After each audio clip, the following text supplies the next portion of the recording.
Strengthening the vision of Bharat. That's what I'm going to discuss with somebody who I know as a fantastic entrepreneur, very, very strong patriot, and of course vocal for Bharat, and now a member of Parliament in Rajya Sabha.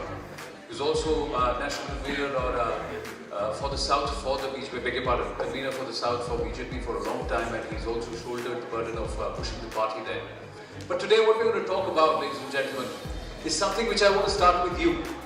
All of you youngsters sitting behind and those who are present here at the India Dialogues. What is Bharat for you? Do you know the meaning of Bharat? What does Bharat mean?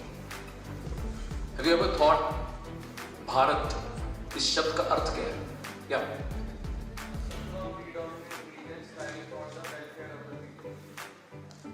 That's the explanation of the vision for Bharat, or what you dreamt of. Bharat, the word itself. Bharat, the word itself.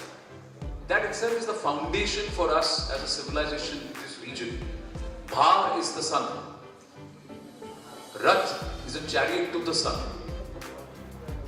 Sun is seen as a center for us and the source of all our being. And also it is seen as knowledge. So we are a civilization that was brought up and was named in the pursuit of knowledge. And that's what we stood for thousands of years.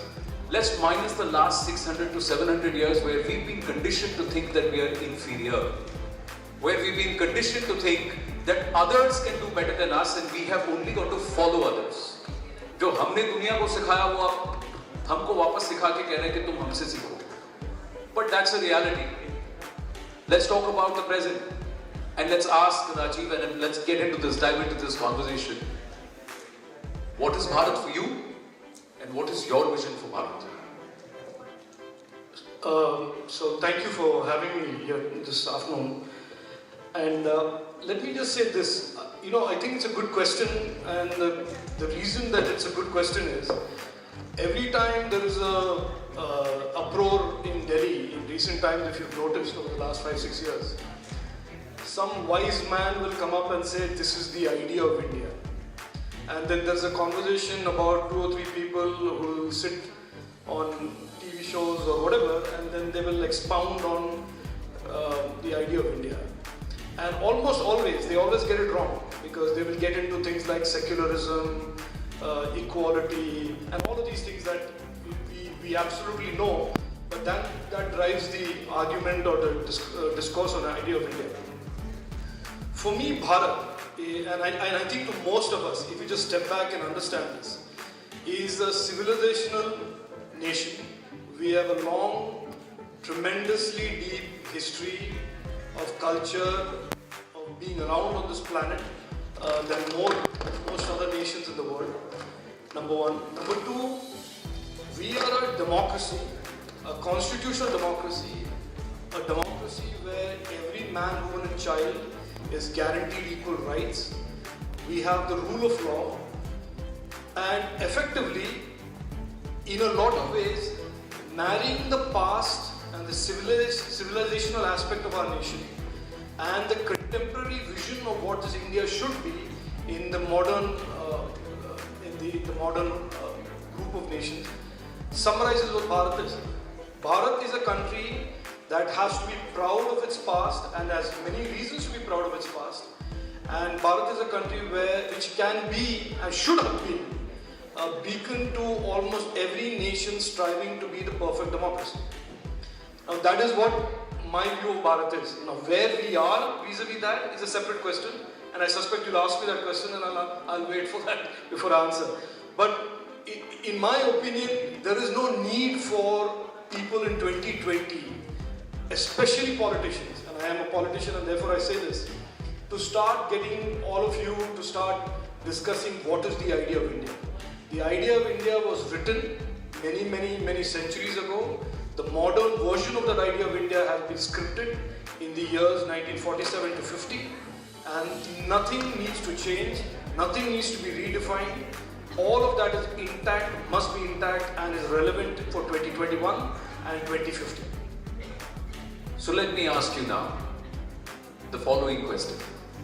What is your vision? Because you talked about 2050. Prime Minister Narendra Modi also said the next 25 years are crucial. For all of us present here, the next 25 years are crucial because we are at certain stages of our own careers, of our own lives. But how many of us are actually thinking about 25 years of what I am going to do, what is it going to do for my country? So let me ask you then, is this government, are you as a politician even bothered about 25 years where my country is going to be? Or are you thinking about where am I going to be in the next 25 years? Look, and Anand, I'll answer this in this way, which is that most politicians are not bothered too much about the long term. Some are. So the exception to that rule, in my opinion, and you will accuse me of being partisan, is our Prime Minister. He has a vision for this country and he understands the need to transform the present into that vision. Now most politicians look at India or their constituency or their community or their state or their village from a 5-year perspective, because that is what they really need to work on in terms of that's how the democracy functions. But leaving the political class aside for a minute, for most young Indians, they should realize that they are the principal stakeholders and the most important beneficiaries, or vice versa, of a strong future. So they have to participate in the discourse today and support any attempt, be involved in a discussion about a brighter future more than a political class or indeed even people in media. So I always argue that when people say, what's wrong with when you say this is the vision of Bharat, but what is wrong with it? Or what is and I'm answering the question before you ask me. I actually think we have everything down, our founding fathers had everything down right. We have a civilization which is ours, nobody can take that away from us. The British tried, the Mughals tried. It is for us to reclaim that civilizational value, the civilizational history. We have a constitution, we have written laws, we have a guarantee that every man, woman and child, regardless of religion, caste, is assured equal treatment under the law. But that does not happen. Why? And I think the two things that have not developed in the last 70 years or 60 years enough have been the citizens' participation in trying to grab this, being owners of this Bharat narrative. Recently there was Subhash Chandra Bose's 23rd Parakram Divas, and it brought to the fore how the history of India has been written through the views and the blinders of a few perspectives alone. And for 6 decades, and I say this openly to my father and the generations that before him, because they were so busy creating their careers and their lives, these aspects they missed. So effectively what we are doing today is having to ab initio tell people of the younger generation, excuse me, the history of India didn't start with one family, one dynasty and doesn't end there. There are a whole number of people who have strived all the way from 1900, early 1900s to 2 days ago in Jammu and Kashmir, who continuously work, serve, sacrifice to keep this idea of Bharat alive, intact and strong. Now those two aspects, in my opinion, and this is, people can, of course you may not like what I say, but is the fault of essentially the media narrative, and in a lot of ways the media abrogating the responsibility to preserving the Bharat narrative. And the second is the citizenry, maybe as a cause effect because of the media and the citizens' ability to get influenced by media, not playing a hard enough, tough enough role in saying, no, this is our idea of Bharat. Now he's not only a politician, he's also a media mogul, okay? So मुझे बोलने से मैं तो media काम कर रहा हूँ. You own channels, you own networks across the length and breadth of the country, and you're saying that the media narrative has been false.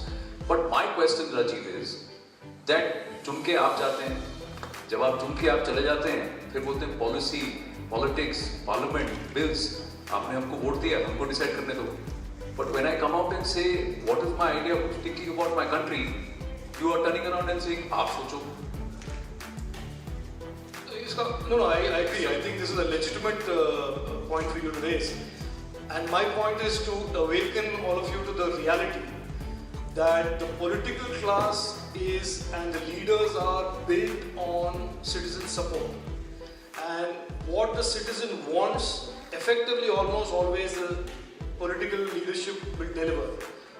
And the converse of it is true, which is what the citizens don't want or don't ask for is conveniently given the go-by.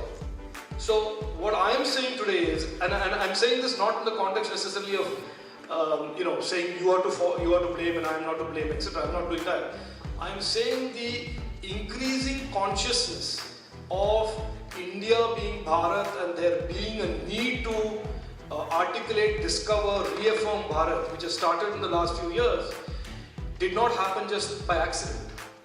It happened because people are beginning to realize that what they have been force-fed for so many decades is not necessarily true. And with the proliferation of internet, with the proliferation of alternate voices, with the proliferation of discourses and discussions that are not intermediated by editors and other, historians or whatever, people are now free to discover what Bharat is truly about. And I think that is the momentum that you're seeing today. If 10 years ago you had started this conversation, you would have been seen as either a rightist, you would have been called all kinds of things. तो आज भी हो रहा है. Yeah, exactly. So I think there is a collective wakening up. People are beginning to question many things about why we are doing what we are doing. For example, I was just listening to the panel before me on this issue of the economy. Do you know that one of the things that we really have to redo, and the Prime Minister with Anand Narasimhan Bharat is attempting to do it, is to really develop an Indian economic model, a Bharat economic model. We have imported everything in our economic thinking for the last 6 decades from the West. Whereas India is not the West. India is not the East. India has a very unique economic, commercial stack up that goes from villages all the way to economic centers like big cities. And we have never attempted to evolve an economic model that takes care of the small handicraft manufacturer in a small village in Bihar that is part of the real economy model. But we talk about this billionaire, that billionaire, and I'm not trashing billionaires. Billionaires are good as long as they make the millions, honestly.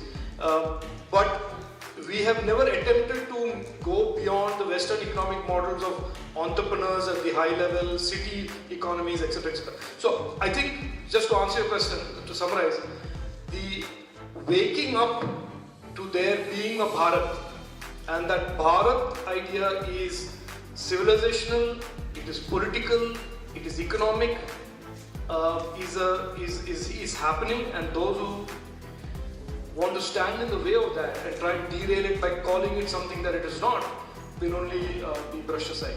Because I'm asking you this because a lot of us will not know, and my question is, why don't we know that in the Padmanabha Swami temple, the marvel of engineering is thus that every year when the summer solstice happens, the sun shines directly on the shrine at the Padmanabha Swami temple in a geometric angle which has been perfected over the last 2000 years.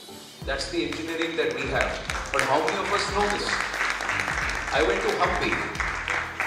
The old villages there still use the canal systems that were developed during the time of Krishnadevaraya and the Vijayanagara Empire, not the modern. My question to you is, sir, why is it that we are now still holding on to the coattails of our brainwashing over the last 300 years, but we've forgotten that for 1000 years the Chola Empire ruled all of South, and the engineering marvel that they gave. The Angkor Wat temple was built with the Cholas. The Chidambaram temple in Tamil Nadu mirrors the Angkor Wat temple or the Padmanabha Swami temple in Cambodia. Hinduism, what you see in Bali, if you have travelled to Bali, there's a huge circle around as you exit the airport, where you have Lord Krishna giving the Gita-upadesha on 8 horses, and it's a beautiful structure, and you're looking at that, but you don't find that here. We don't read the Bhagavad Gita here, and it is associated with religion, not with a way of life. So I'm asking you, How are you going to strengthen the vision of Bharat when our own vision and our understanding of our culture is corrupted? I completely agree with you. I think a country like Indonesia that values its history and civilization and doesn't see history and civilization always through the narrow prism of religion or religious biases is a country that is destined to do much better and has done much better vis-a-vis its people and its economy than a country that has brainwashed a large number of its people that talking about their culture, talking about civilization, talking about the great temples is something to be apologetic about. And you have to fear that conversation because it means that somebody is going to be threatened. This is what for decades has been force-fed. I mean, I come from Kerala and of course, I'm a son of an Air Force officer, so I never really understood language, caste, religion so much till I joined politics, when then everything became very vividly described to me.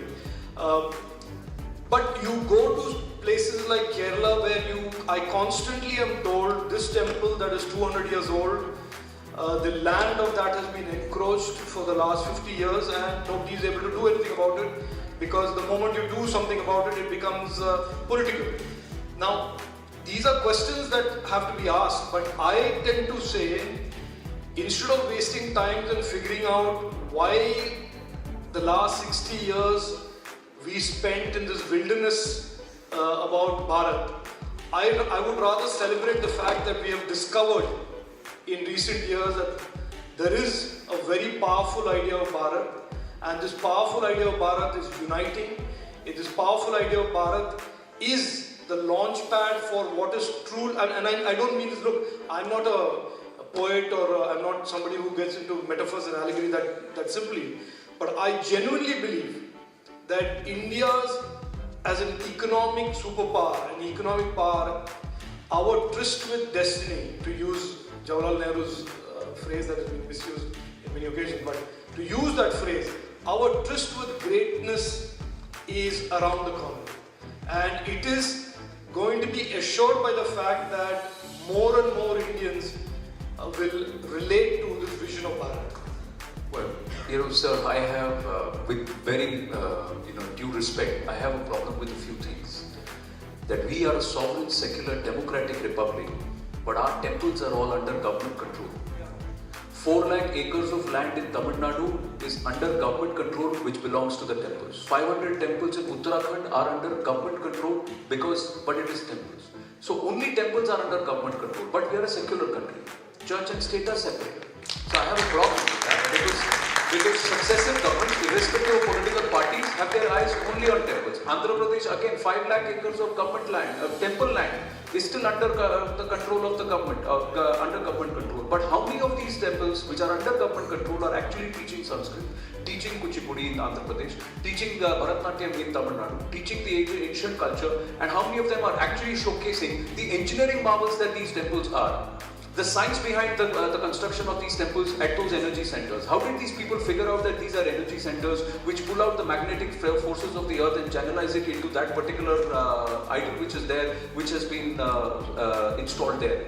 So all of this is not taught. So that is not my idea of Bharat. My idea of Bharat is not when a chief minister takes umbrage to a political party person shouting Jai Shri Ram at an event for Netaji Subhash Chandra Bose, but is silent when the Nishan of the Khalsa replaces the tricolor and red fort. That is not my idea of Bharat. My idea of Bharat is not where I have to be apologetic about my beliefs, but I have to overtly respect somebody else's beliefs. My idea of Bharat is like that jug of milk which was brought and it was sent by the Raja, and the Parsis just mixed sugar in it and said that we will mix in it, we will amalgamate like the sugar in this, and the for the holy fire of the Zoroastrians is not in Persia or in Iran but in Udwada and Gujarat. That is my idea of Bharat. Islam came at the time of the Prophet on the 6th century AD in Trishul. In 6th century, when Islam was propounded by the Prophet, peace be upon him, he was the one, and his missionary was in Kerala. In Trishur, Islam landed. Christianity landed at the times of the first of the saints, and one of the first saints appointed by Christ himself was here in India. So this is our civilization. So I have a problem that Bharat and this Bharat, there is a difference, sir. No. There's absolutely no way I'm disagreeing with you. I agree with you completely. And I think if you look at what was laid down on the Constitution, these kind of inequities was never contemplated. If you look at the rule book, let's call it the rule book of Bharat, which is the Constitution of India, it doesn't provide for differential treatment between a temple and a church or a temple and a mosque. So I am making the point to you, Anand, that Bharat was there on 1947 and 1950. Between 50 and now, and few years ago, successive politicians at the altar of vote bank politics have distorted the idea of Bharat and made it something it is not supposed to be. You are absolutely right. Why should a communist chief minister in Kerala control the revenues and the upkeep and the future of temples when he doesn't bother to do that for churches? And Communism is atheist. no. So I'm making two separate points. Why are chief ministers of states where there are big temples, cash-rich temples, keen to make a beeline to manage the cash of the temple, but they don't want to talk about evangelists with large amounts of money, mosques with large amounts of money that are coming from abroad? It is because we have allowed them to do so. And I'm saying this very forcefully. We have permitted people to distort the Constitution because we have remained silent too long. The rule book of Bharat, the Constitution of India, does not permit anybody to play favorites amongst places of worship of religions. Now, I will tell you why it has happened. Over the last many decades, some political classes, some dynasties have encouraged this concept of mobs, where you can hold everything that falls off when a group of people collect. The group of people could collect in the name of religion, the group of people could collect in the name of a caste, the group of people could collect in the name of some occupation. You are seeing this today, that when a country has laws, when a country has a constitution, on Republic Day, people will come into the heart of the capital of India, commit crimes, and then walk away believing nothing is happening. This is the game that has been foisted on Bharat by a successive group of politicians over the last many decades, which is that the rule book of Bharat, the Constitution, the laws of the land don't matter if you belong to a certain denomination, you belong to a certain caste, or you belong to a certain other type of law. So then I also have a problem with the current government and under the leadership of the Prime Minister. If you have a parliament which passed the laws, if you have a parliament that has ratified the laws, and you are the people who have been representing the larger number of the people who have given you that mandate, then why are you going back on those laws? Why are you wanting to stay the implementation? Why are you trying to say that, okay, you can buy burnt stubble, you can pollute the air, but you will not be punished. You can have 20 acres, 100 acres of land, and you can earn in crores, but you will still want a subsidy as far as electricity is concerned. You still don't want to pay taxes, whereas somebody who's earning 12 lakhs or 15 lakhs and has to pay taxes. Why is that happening? Why is it a government person in the previous panel is sitting here and saying that अगर आपको Connaught Place में रेडा लगाना है तो आपको आज भी रिश्वत देनी पड़ेगी? Why is that person saying it? Why is it that the entrepreneur today is not thinking how can I build my country, but they're thinking how can I fill my coffers?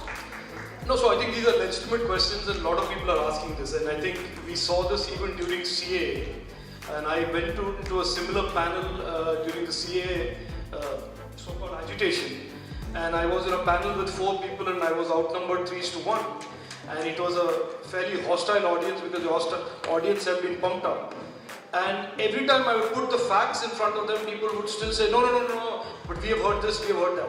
Look, I think Anand, we are going through a phase of transition as a nation. If you ask the government to enforce the law and use force to enforce the law against its own citizens, no real compassionate government likes to do that. Now you have farmers there, you have people agitating CA. We all know in this room, that the farmers have been incited to agitate. There is nothing in those farm bills that is not absolutely positive accretion of value to them and their future. But they have been incited. What have they been incited? By propaganda like आपका land लेके जाएंगे. CA में क्या हुआ था? आपका citizenship रद्द कर दिया जाएगा. Abhi, when people are incited and easily incited with a force multiplier of digital and social media and internet, if you say the government should enforce the law and use force to enforce the law, I don't believe in it. I think, unfortunately, while the government may have the right to do it and the police has the right to do it, it is better to play the long game, patient. You may lose face, you may look weak, all of that is fine. But it is better to consider them as fellow citizens and make the point slowly and systematically so that they understand finally at the end of the day that this vision of Bharat, these reforms that go to strengthen the vision of Bharat, works for them, their future generation as well as for everybody else. It is very difficult. One of the biggest challenges as a politician or a well-meaning politician or a well-meaning government today is the risk that social media and fake news on the internet poses to them.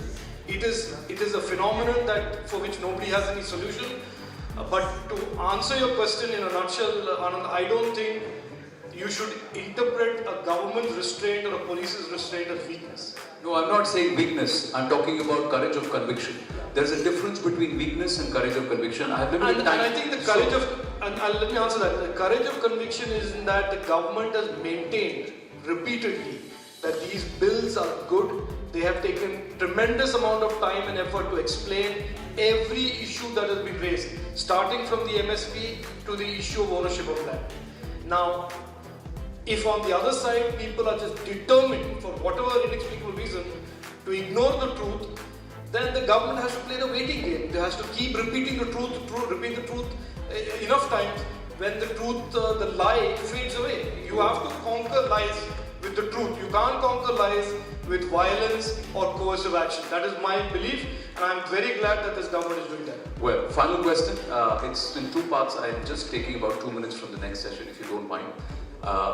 My thing is, when are we going to give up this culture of freebies? Is that your vision of Bharat, that in 2050 also we'll be still giving out freebies and everybody is asking, mujhe kya milega? Secondly, when you push reforms, the previous panelist, Mantriji, was talking about what can we learn from China. China made its people work forcibly for its sweatshops for 16 hours a day. Our labor laws said states can decide that from 8 hours you can work 11 hours. And everybody took to the streets saying, Bobena. Right. So, if we as a nation have to change this attitude, that means we need an attitudinal change within all of us. No, so I mean, I can answer it and just say yes. No, I can just say yes and that will be the end of that. But no, I think we have to be careful in understanding that there is poverty. There are many, many people in this country that remain vulnerable. And it is not your fault, my fault. It is a pattern of vulnerability that has been continued for decades. Now, we have to be clear that any government, any responsible government has to have a welfare net that takes care of them. Now, if you want to call that freebies, I don't call that freebies. I call it our moral responsibility. Now, I do agree that the democratic process, the narrative should not be about मैंने mixie दिया है और वो TV दे रही है. That I agree. कि UP में मैं सबको iPad दूंगा और यहाँ पे मैं Samsung Galaxy दूंगा. That is, in my opinion, we must move away from calling it freebies to inducement of votes. It is a compromise of the democratic process.